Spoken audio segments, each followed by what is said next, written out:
Ang oras mga ka-good news, ito ang hindi nakikita ng karamihan ng mga Pilipino na mga anti-Marcos.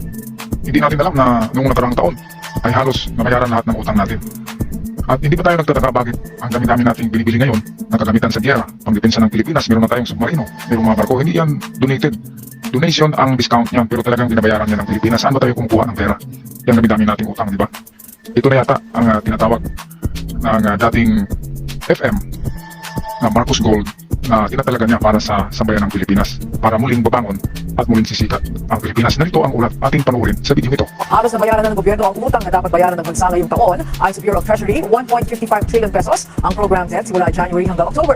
Mula sa halagang yan, 95% na ang settled. Ibig sabihin, 1.48 trillion pesos na ang nabayaran ng Pilipinas. As of October, halos 14.5 trillion ang national debt ng bansa. Totoo yan. At hindi ba tayo nagtataka na sa lahat ng presidente na umupo after kay Presidenteng Ferdinand Marcos, lahat ng presidente ay hindi nagbabayad.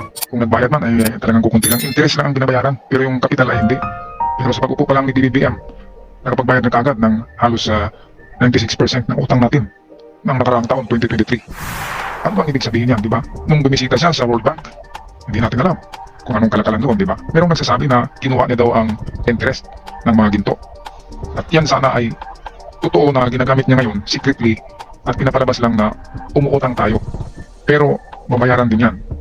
Di ba? Kasi meron naman talagang itong sinasabing Gold for Filipino People, yung Gold for Humanity na account, FM, ay talagang para sa sambayan ng Pilipinas. Hindi ibig sabihin na ibibigay sa lahat ng tao sa Pilipinas, isa-isa. Ang gold na yun, ang kayamanan na yun, ang pera na yun, ay intended sa development ng Pilipinas. At ang development na yan sana ay para sa kapakanan ng lahat ng mamamayan, bata, matanda, babae, lalaki, tumboy, bakla. Okay, so ito pa ang ibang ginagastusan ngayon ni PBBM. Hindi ba tayo nagtaka? Saan tayo kumuha? Ang lahat ng biniling ito ng mga armas ay umabot na ito ng 30 trillion pesos. Wala na nga tayong pera, di ba? Pero, meron tayo nito. Bakit kaya?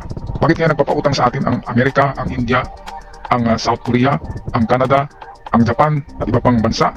Nagpapautang sa atin ng mga armas.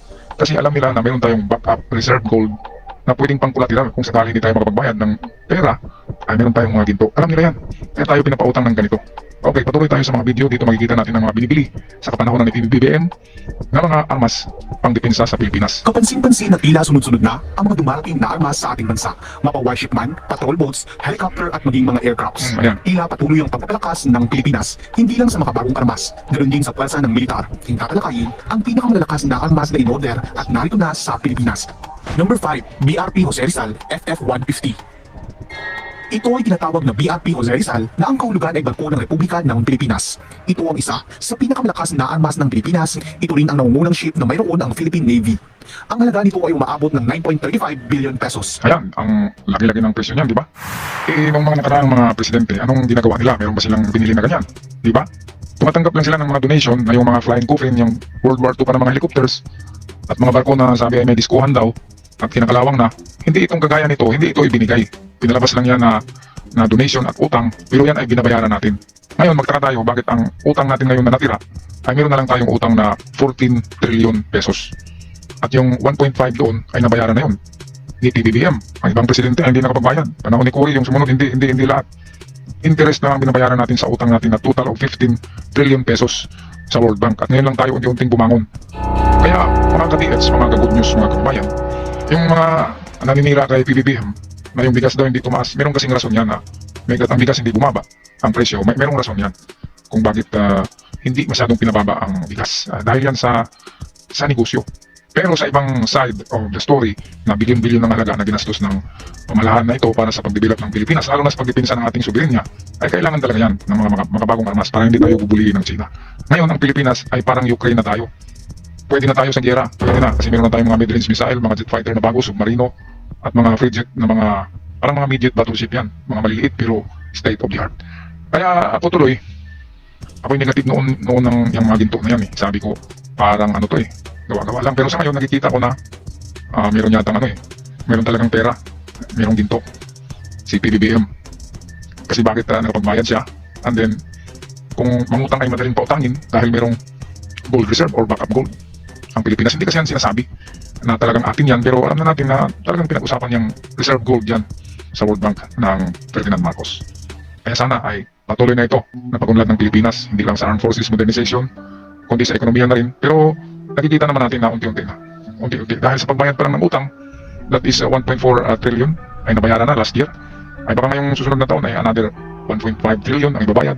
At unti-unti nang makakabangon ng Pilipinas sa ating mga utang, and we will rise great again. Patuloy tayo sa video ito. Number 4, Scorpion. Ang Scorpion ang isa sa malakas na armas na pinapangarap ng Pilipinas at ito ay maaaring paparating na sa ating bansa. Isa sa posibleng maging kauna-unahang nating submarine ay ang Scorpion ng France. Ito ay isang uri ng diesel-electric attack submarine na dinevelop ng France Naval Group. Base sa nakalap ko na impormasyon ay aabot ng $450 million ang magiging presyo ng isang submarine na ito. Ang origin ng ganitong uri ng armas ay nanggaling sa South Korea. Ito ay isang multiple rocket launcher. Balikan natin yung submarino, $450 million. Sa piso yan, trilyon na yan, di ba? So nagdagan na naman ang utang natin ng 1 trilyon. Pero hindi nagpapautang yung France. Kung wala tayong pambayad, alam nila na meron tayong pambayad. Meron tayong backup gold. At kahit sa ating pera ay kukunti lang ang ating pera, di ba? Ang printed bills natin, kukunti lang. Pero ang ating backup gold ay mas marami pa. Kaya nga, luluhod ng Amerika sa atin pagdating ng araw. Kapag makuha na natin ng mga ginto na nakadeposito diyan sa World Bank, ay luluhod ng Amerika. Dahil wala ng ginto ang Amerika, halos 3/4 ng ginto diyan ay sa Pilipinas. Yun ang mga sabi ng may mga alam sa kwento na ganito. At ang Amerika ay nagpiprinta lang yan ng kanilang pera, ngunit hindi sa kanila yung backup gold. Kaya yan, kapag may balik na yan sa Pilipinas, naku, ang Pilipinas ang magiging susunod na Amerika sa buong Asia. At yung China na yan, ay sasaludo yan sa atin, mga katiyats, mga kababayan. Patuloy tayo sa video na nagpapatunay na talagang patungo na tayo sa destinasyon kung saan tayo titingala sa atin, titingin sa atin ang buong mundo. At ito ang pangatlo sa pinakamalakas na armas na paparating nasa. Number 2, Sabra Ascov 2 Battle Tank.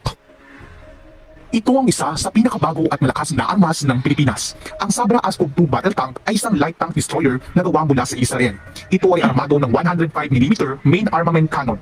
Ang nunguna sa ating listahan na pinakamalakas na armas na in-order at narito na sa Pilipinas ngayong 2023, number 1, BrahMos missile. Ito ang pinagagrabe. Dito nga natakot ang China dahil kumuha tayo ng BrahMos. Ito kasing BrahMos, ito ay hindi ito supersonic ha, ito ay hypersonic. Mas mabilis pa ito sa speed ng mga jet fighter kasi hypersonic na siya. At mabilis pa ito sa mga ordinaryong missiles. At malalayo ang marating nito, kaya abutin nito ang coastal ng mainland China. Yung kanilang mga dalampasigan ay pwedeng aabutin ito kapag dineploy yan doon sa Spratly Island. Kapag doon yan tinarget, aabutin ang China yan. Kaya takot ang China dyan sa BrahMos kasi ang lalaki ng mga yan. At marami tayo yan, nag-order pa nga tayo ng pangalawang batch niyan. Ngayon, bakit tayo binibintahan ng India? Kasi negosyo yan. Ang BrahMos ay gawa yan sa partnership ng India at Russia. Ang technology na yan ay Russia and India. Magkaibigan kasi yan ang India at Russia. At ngayon, bininta sa Pilipinas, hindi yan binigay bininta yan. Saan tayo kumuha ng pera? Di ba? Pero kay PBBM ay madali lang. Maraming lumapit kay PBBM. Kahit ang richest billionaire in the world, Elon Musk, yung may-ari ng SpaceX, ay nakipagkita yan kay PBBM ng sikreto lang. At maglagay yan dito ng kanyang kumpanya, yung Tesla at yung kanyang SpaceX at Starlink. Kasi alam ni Elon Musk ng Pilipinas ang susunod na Amerika. Kaya dito na siya nag-invest. Hindi makapaniwala ng by next vlog, aking tatalakayin yan kung bakit si Elon Musk ay nag-invest sa Pilipinas. Hindi natin yan alam pero nandiyan na yan. Nag-umpisa na ang project ni Elon Musk dito sa Pilipinas kasi nakikita niya na ang Pilipinas is a rising country in the Pacific. Okay? Patuloy tayo sa video. Hindi mapagkakaila na ito ay isa sa mga pinakapopular na malakas na armas na mayroon ang India. Ito ay resulta ng pakipagsapalaran ng Russia at India sa paggawa ng mga makabagong armas upang palakasin ang pwersa ng kanilang bansa.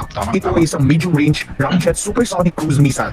Mayroon itong haba na umaabot na 8.4 meters at bigat na 3,000 kilograms. Sistemang private-public partnerships, makatanggap ng gobyerno ng tubos ng financial o pondo in the form of guaranteed loans na ginagarantiyahan ng mga ginto at mga assets at mga grants galing sa mga profits na kinita ng mga gold investments na ito mula sa mga pribadong korporasyon. Ito ang sinabi ko kanina, bakit tayo nagkaroon ng grants na pinapautang tayo ng iba't ibang bansa sa pagbili niyang mga armas natin. Bakit binigyan tayo ng loan, ng grant ng loan dahil sa itong sinabi dito. Itong ginagarantiyahan ng mga ginto at iba pang asset at mga grants galing sa profits na kinita sa mga gold investment. Yung ginto kasi noon sinasabi na ilan ba yung tons kasi ang dami-dami. Sabihin natin 7,000 metric tons lang na ginto natin sa World Bank. Yun kasi hindi na yung 7,000 ngayon kasi bininta na nila Marcos yan ang mga ginto sa sa Canada o Switzerland. Bininta nila din yung profits, yung pera ay diniposito din nila sa mga bangko. Kaya yun may mga tubo na yun ngayon. Kaya sa mga tubo pa lamang ng mga investment na yun dahil sa ginto ng Marcos Gold ay ito na yung ginagamit ngayon natin secretly. Hindi naman pwedeng sasabihin ni BBM na nabuksan ko na ang Gold for Humanity at ibibili natin ng armas. Hindi ganyan kabubo si PBBM. Dinadaan niya yan sa mga loan, sa mga utang, pero alam niya nababayaran niya yan in partnership with the Philippine money, yung pera natin sa pamahalaan, ay daragdagan niya yan, daragdagan. Kasi interest lang kahit interest lang ng mga gold investment noon ng kanyang ama, kahit interest lang ang igagastos niya at hindi yung pinakabuo, ay pwede nang makakatulong talaga sa ating bansa. Patuloy tayo. Foreign banks and institutions. Marahil nagsalin na dito ang Marcos Foundation. Sinabi ni Pangulong Marcos noong kanyang itinalaga, upang tulungan ang sambayan ng Pilipino pagdating ng tagdang panahon. Habang nilalantad ang mga plano at minamatahan ang ating mga dapat marating sa mga susunod na buwan. Wala akong kaduda-duda na magagawa natin. Maliwanag sa akin, walang kakulangan sa galing ng Pilipino. Nakakatiyak pati ako na walang Ganda. sa ating mga pangarap para sa bayan. Ganda ng mga sinabi na ito ni PBBM. Maganda. Nakapagbigay ng ng inspirasyon para sa mga young generation na Filipinos. Hindi natin ang yaman na magmamahal sa atin. Maraming salamat sa inyong walang sawang pagsusunod. Okay, maraming salamat din sa inyo, PBBM. Sana ay magpatuloy ang mga